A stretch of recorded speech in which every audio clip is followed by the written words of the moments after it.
આજે રાષ્ટ્રીય હાથશાળ દિવસ. રાષ્ટ્રપતિ દ્રૌપદી મુર્મુ કરશે 22 રાષ્ટ્રીય હાથશાળ પુરસ્કાર પ્રદાન. વિશેષ સન્માન તરીકે 3 સંત કબીર પુરસ્કાર પણ થશે અર્પણ. તો પ્રધાનમંત્રી નરેન્દ્ર મોદીએ દેશવાસીઓને ભારતીય હેન્ડલૂમ અપનાવી વણકરોને સમર્થન કરવા કરી અપીલ.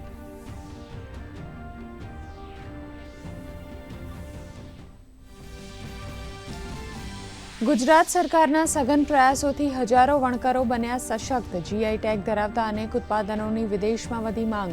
ગુજરાતમાં હેન્ડલૂમનું કેન્દ્ર ગણાતા craft village Bhujodi international, national અને રાજ્ય કક્ષાના 50થી વધુ એવોર્ડથી સન્માનિત.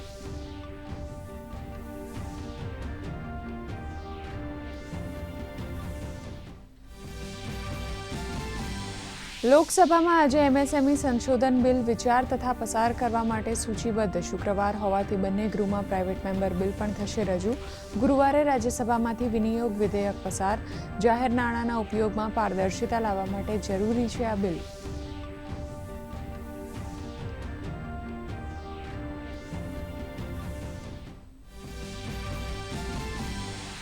ભુવનેશ્વરમાં આયોજિત બ્રિક્સ દેશોની શિક્ષણ મંત્રીઓની બેઠકમાં શિક્ષણ મંત્રી પ્રહલાદ જોશી થશે સામેલ. સંમેલનમાં સંશોધન, સ્ટાર્ટઅપ, નવાચાર અને શિક્ષણ પર રહેશે ફોકસ. ભવિષ્યની શિક્ષણ પ્રણાલી પર મુકાશે ભાર.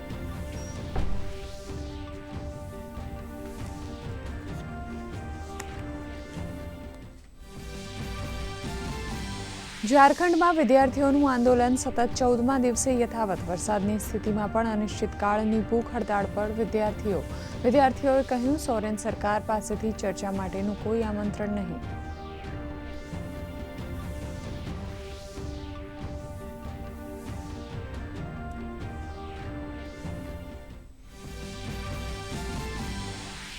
અમદાવાદ મ્યુનિસિપલ કોર્પોરેશન દ્વારા નાગરિકોના હિતમાં મહત્વના નિર્ણય. ફટાકડાની સીલ કરાયેલી દુકાનોને સિઝનલ ધંધા માટે શરતી બોન્ડના આધારે ખોલાશે. તો નરોડા ફ્લાયઓવર જુલાઈ 2027 સુધીમાં બનાવવાનો નિર્ણય.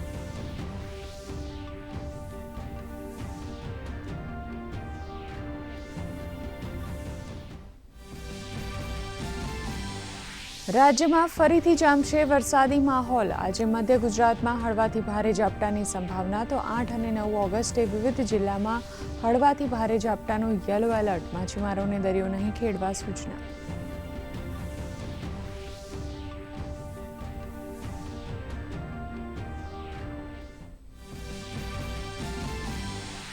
અમેરિકન રાષ્ટ્રપતિ ટ્રમ્પે જન્મજાત નાગરિકતા સીમિત કરવા 2 નવા કાર્યકારી આદેશ પર કર્યા હસ્તાક્ષર.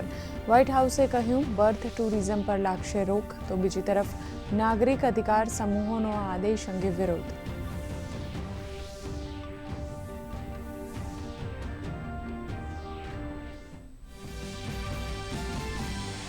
કોરિયા ઓપન બેડમિન્ટનમાં આજે 2 ક્વાર્ટર ફાઇનલ મુકાબલા. તન્વી શર્મા સામે ભારતની જ રક્ષિતા રામજયનો પડકાર. તો અક્ષિતા ચાલિહાનો મુકાબલો જાપાનની હિના અકેચી સાથે.